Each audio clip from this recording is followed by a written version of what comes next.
নির্বাচিত হলে মানিকগঞ্জ সাটুরিয়ার অবহেলিত মানুষের উন্নয়নে কাজ করব ডক্টর রফিকুল ইসলাম। বিস্তারিত দেখুন জালালউদ্দিন ভিকুর প্রতিবেদনে। মানিকগঞ্জ ৩, মানিকগঞ্জ সদর সাটুরিয়া আগামী ত্রয়োদশ জাতীয় সংসদ নির্বাচনের স্বতন্ত্র প্রার্থী ড রফিকুল ইসলাম রফিক বলেছেন, আমি জনগণের ভোটে নির্বাচিত হলে অবহেলিত উন্নয়ন বঞ্চিত জনগোষ্ঠীর উন্নয়নে কাজ করব। মানিকগঞ্জ সাটুরিয়া আসন আধুনিক উন্নয়নের রোল মডেল হিসাবে গড়ে তুলব। উন্নয়নের দৃষ্টান্ত স্থাপন করতে চাই। অবহেলিত সাটুরিয়া মানিকগঞ্জবাসীর উন্নয়নে করতে চাই।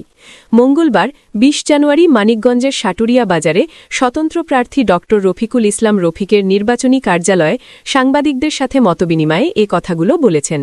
তিনি আরও বলেন, আমি সত্য ও সাধারণ জীবনযাপন করি। আমি কাউকে কোনোদিন ক্ষতি করিনি। সবসময় চেষ্টা করে যাচ্ছি মানুষের উপকারের জন্য।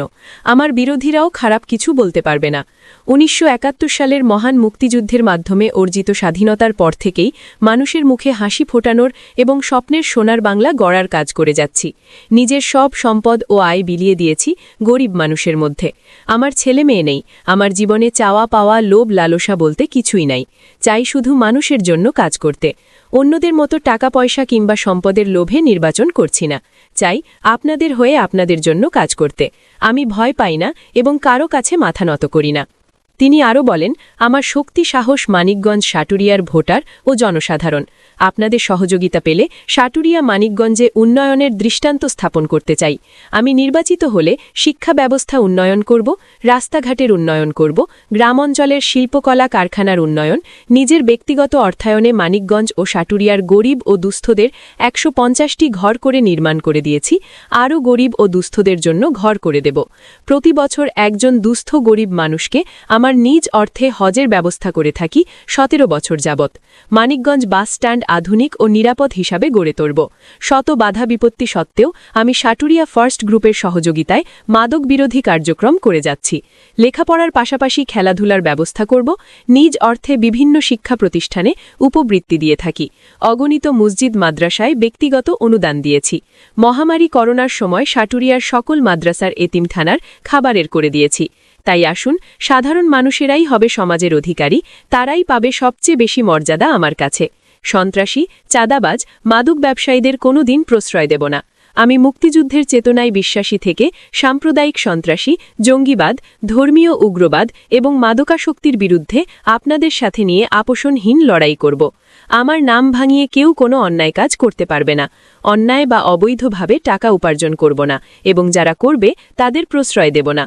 আমি সরকার ঘোষিত ভাতা বা সম্মানী যথাযথভাবে নির্দিষ্ট জনগোষ্ঠীর হাতে পৌঁছানোর নিশ্চিত করব।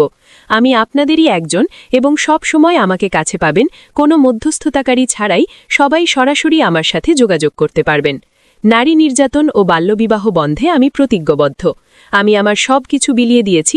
বাকি জীবন আপনাদের হয়ে কাজ করতে চাই। আমি আপনাদের সহায়তায় গরিব ও মেহনতি মানুষের কাছ থেকে চাঁদা আদায় এবং ঘুষ খাওয়া বন্ধ করব।